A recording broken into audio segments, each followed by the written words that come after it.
প্রত্যাশার জায়গাটা অনেক বেশি বেড়ে যায় যখন এই ধরনের একটা অন্তর্বর্তীকালীন সরকার, যেটাকে আমরা বলি ডিফেক্টো কেয়ারটেকার গভর্নমেন্ট, মূলত এটা কেয়ারটেকার গভর্নমেন্ট 237টা আসনে দিয়েছে মনোনয়ন, তার মধ্যে 40টা আসনের মধ্যে আপনার এই যে একটু বিক্ষোভ হচ্ছে বা মারামারিও হতে পারে, এগুলো সব কিছু হয়।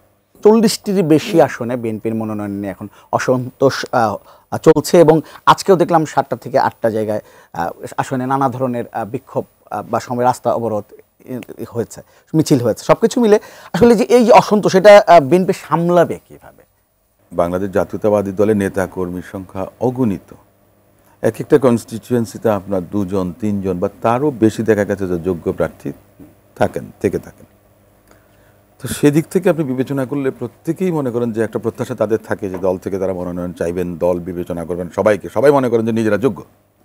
কিন্তু দল তো একটা ট্রায়াল অ্যান্ড এররের মধ্য দিয়ে যায়, কিন্তু দীর্ঘদিনের মনে করেন যে রাজনৈতিক অবদান, তার ত্যাগ তিতিক্ষা, সমস্ত কিছু কন্ট্রিবিউশনটা যেটা আছে, তারপর জনপ্রিয়তা, ইমেজের ব্যাপার, বিভিন্ন বিষয় আছে। আমি কাউকে আন্ডারমাইন করছি না, 19-20 তো মানুষের মধ্যে হবেই, তার মধ্যে কম্পারেটিভলি যাকে ভালো মনে করেছেন দল তাকে মনোনয়ন দিয়েছেন। তাতে স্বাভাবিকভাবে দীর্ঘদিন মনে করেন আপনার 3টা সংসদ নির্বাচন হয়ে গেছে, সেখান থেকে বাংলাদেশ জাতীয়তাবাদী দলের কোনো প্রতিনিধি মনে করেন আপনার আসেনি। একবার এসেছিল সেই 18 সালের কথা, সেটা হচ্ছে ভিন্ন জিনিস। তো যে দল 2/3 পেয়েছে কিংবা আপনার একসময় 140 সিট পেয়েছিল 91 সালে, তো সেই অবস্থাতে এবং বিরোধী দলে যখন গেল 96 সালের জুনে, তখন 116টা আসন পেয়েছিল। তো সে জায়গাতে তো আপনার এই যে বঞ্চিত হয়েছে বিভিন্ন জায়গা থেকে, তখন প্রত্যাশার জায়গাটা অনেক বেশি বেড়ে যায় যখন এই ধরনের একটা অন্তর্বর্তীকালীন সরকার, যেটাকে আমরা বলি ডিফেক্টো কেয়ারটেকার গভর্নমেন্ট, মূলত এটা কেয়ারটেকার গভর্নমেন্ট। তো সে ধরনের একটা পরিবেশ পরিস্থিতিতে যদি নির্বাচন হয়, তাহলে সবাই ভাবে যে আমি তো নির্বাচিত হয়ে সংসদে যেতে পারবো, এ ধরনের একটা অবস্থা। এই জায়গা থেকে সবাই নিজের সঙ্গে আর আপোষটা করে না, তখন তাদের এই ডেমনস্ট্রেশন, তাদের এজিটেশনটা তারা দলকে দেখানোর জন্য করে থাকে। এটা খুবই স্বাভাবিক।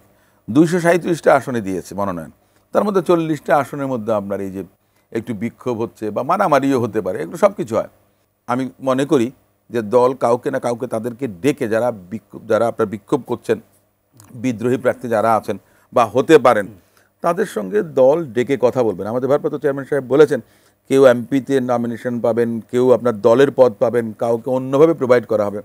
তা আমি মনে করি যে বৃহত্তর স্বার্থে, জনগণের স্বার্থে, দেশের স্বার্থে এই যে বিক্ষোভগুলো আছে এগুলো নিরসন হবে। হয়তোবা দেখা গেছে 2-1টা জায়গায় যে ভুল যে করে না তা তো না, কোথাও হয়তো বা পরিবর্তন হতেও পারে, সেটা দল সিদ্ধান্ত নেবে। কারণ নিত্যদিন আপনার মনে করেন যে রিপোর্ট আসছে, জরিপ আসছে যে কার অবস্থান ভালো, কার অবস্থান কমছে, এই বিষয়গুলো থাকে, সেটা বিবেচনা করে তখন দল হয়তো সিদ্ধান্ত পরিবর্তন করতে পারে। তবে যেখানে পরিবর্তন হবে না, কিন্তু বিদ্রোহী কিংবা বিক্ষোভরত যারা আছেন, আমি মনে করি যে সেই বিক্ষোভ প্রশমনের জন্য বাংলাদেশ জাতীয়তাবাদী দল কার্যকর পদক্ষেপ নেবেন।